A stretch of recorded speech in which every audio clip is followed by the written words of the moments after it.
বলছি এগুলোর বিরুদ্ধে আমি দেশ একদিকে আমি একদিকে, এরকমই একটা ব্যাপার। কে বা কারা বলছে ওই ছোট ছোট মাঝারি মাঝারি একটা জীবন্ত গাছ বারবার পট চেঞ্জ করা, ওর অনেক অঙ্গ প্রত্যঙ্গ ছিঁড়ে যাবে, এমনকি গাছটা মরেও যেতে পারে।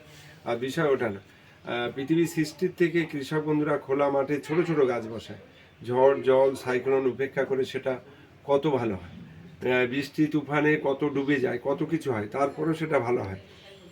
অর্থাৎ উদ্ভিদ প্রজাতির জিনিস এর একটা স্থায়ী জায়গা চাই, যত বড় পটে দেবেন তত ভালো থাকবে, গাছ মরবে না। ভিজা থাকলে কেন জল দেবেন? আমি ভ্যারাইটি অনেক আছে, আমি এই দুটো তিনটে ভ্যারাইটি বিক্রি করি। এটা হচ্ছে 18-18, আপনি দেন, বুঝছেন যে, আর আপনি এটা 18-18। আর এর একটু প্লাস পয়েন্ট আছে, এইটুকুই না হলে আপনি ফলের জন্য বসাচ্ছেন, এটা পাতা বাহার না। কতটা মাটি দিতে হবে, কত পর্যন্ত ধরতে হবে?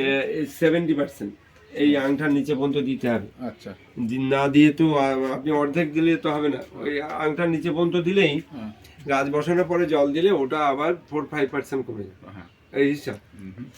এইবার আমে শুধু মাটিতে বসাবেন, গাছের চেহারা ভালো না হলে, ফল ভালো না হলে আমার কাছে পরে গাছ ভালো করার জন্য আম গাছ শক্ত মাটি চাই। এইবার আপনার এই একটু 15-15 ফলা বা 10-26 এটাতেই হয়ে যাবে। রাসায়নিক নিতেই পারবেন, আম আর লিচু নিতেই পারবেন এই অর্গানিক। মানে এখন ও তো থাকবে না, ও তো গ্রামে থাকে, আমি তো বারার সাথে থাকি, তো এখন এই আর ওই তিনটের জন্য দেন।